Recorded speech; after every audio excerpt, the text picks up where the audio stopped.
Ito ay ang kwento ng isang probinsyano na si Goryo. Si Goryo ay isang napakamahiyain. Bata pa lamang siya. Pangarap na niyang lumos ng Maynila para makapamasyal naman dito.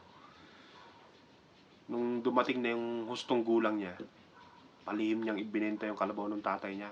Tsaka siya lumos ng Maynila. Pagdating niya sa Maynila, nakakita siya ng mahabang pila.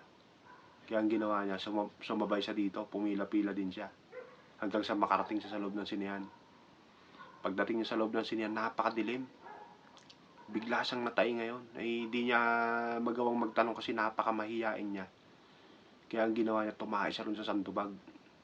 Sakto na mga pelikula dun sa sinihan ni Jezabel. Kitang-kita sa screen yung dagat. Mabilis niya itong inihagis ngayon. Pumalakda dun yung tae sa screen. Sigawan yung mga, ano ba yun? Sabi niya, ang baho naman, sabi ng mga tao. Sumagot si Goryo, ay wag po kayong mag-aalala, sabi niya, at mamaya po ay rin din yan.